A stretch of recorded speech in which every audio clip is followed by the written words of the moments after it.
Let me get right to the point. If a group of white suburbanites drove into the inner city of Chicago, kidnapped a black individual, drove him back to the suburbs, tied him up, tortured him, cut him, forced him to drink from a toilet, forced him to denounce Barack Obama, forced him to denounce black people,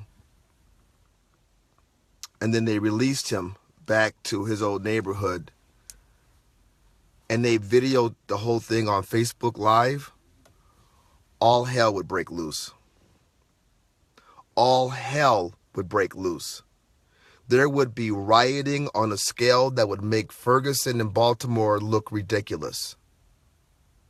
You would have the NAACP, you would have the Urban League, you would have Black Lives Matter, you would have the President of the United States, you would have the Attorney General, all hell would break loose.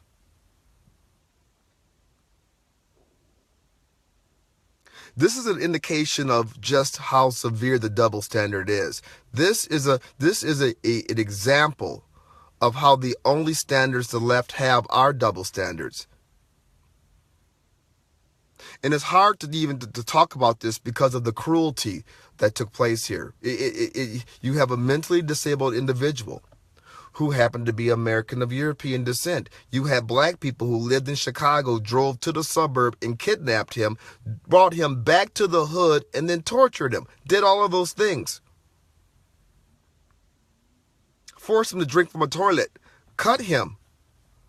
With the knife, cut his hair down to the scalp. He's bleeding. Force him to denounce white people. Force him to denounce Trump.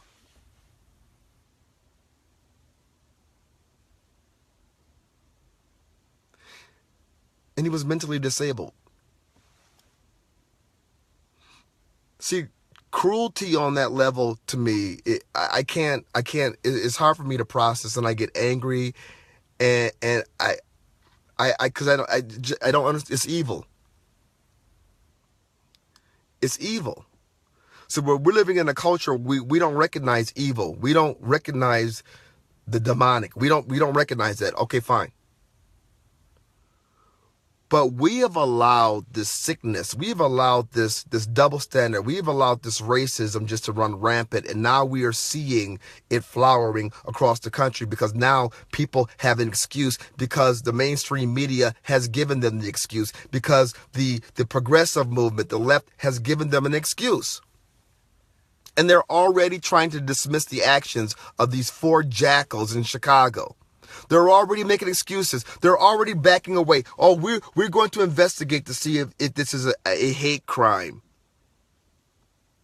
This is very similar to when a Islamic terrorist will blow somebody up or kill somebody yelling Allahu Akbar, and we have the left that's confused of whether or not this is Islamic terror. We don't know if this were a terrorist. We have to investigate it. They're going to investigate this incident in Chicago. There's a sickness in the black community, my friends. And it's been there for a while. Remember Tawana Brawley case. This is Al Sharpton. Oh yeah, these four police officers, they kidnapped me and they scrawled the N-word on my chest in feces. It was a lie. But the whole city, the whole country was up in arms over this racist action. It was a lie. Remember the Duke rape case that riled the nation. It was a lie. Hands up, don't shoot. It's a lie. But look at what black people, look what gets them, into the streets. Look what gets them protesting. Look at what gets them burning down their own cities. Lies. Lies. And then when something does happen, well, you're spent now.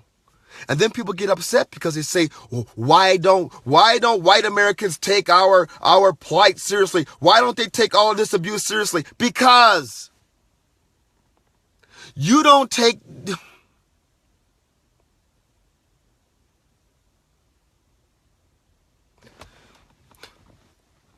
When you have so many agitators, when you have community organizers, when you have black ministers, when you have black politicians that are not willing to address what happened in Chicago, then we can't hear you. Notice I said, we can't hear you when you're talking about something that you think is legitimate. Oh, some white racist burned down the church and scrawled Trump on the side. That was a lie. Oh, white men are accosting Islamic women and ripping off their headgear. It's a lie. The left traffics in lies. And then it motivates disturbed people to act it out. We have Hollywood actors that are saying that black people are being accosted in Donald Trump's name. That's ass backwards. That's a lie. White people are being attacked because of the assumption that they voted for Trump. It's a lie. That's the reality. But only the lies make it on the legacy media.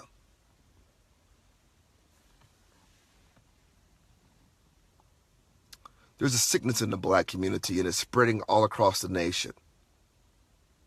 And it is time for people to put their foot down on this kind of This cannot be allowed to stand.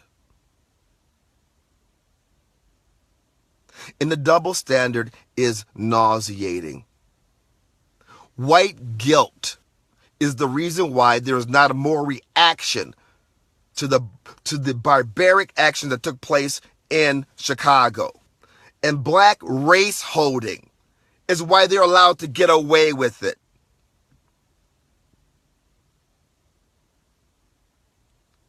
But if this is not dealt with,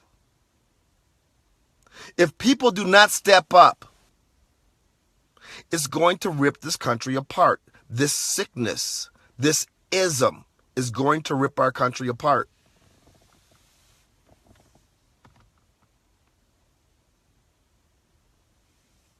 I'm praying for all involved, but especially that young man. I'm praying for him.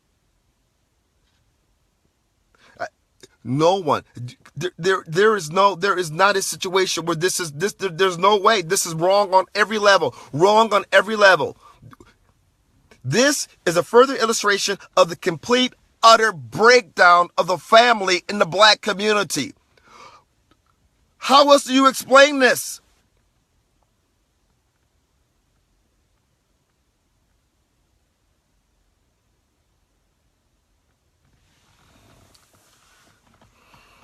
It has to stop.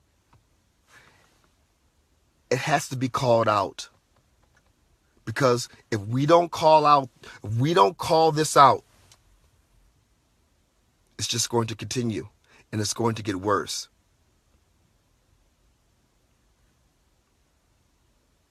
No more double standards.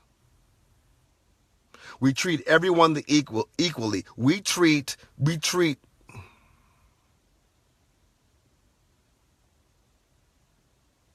I want to see more Americans of African descent speaking out against what happened in Chicago.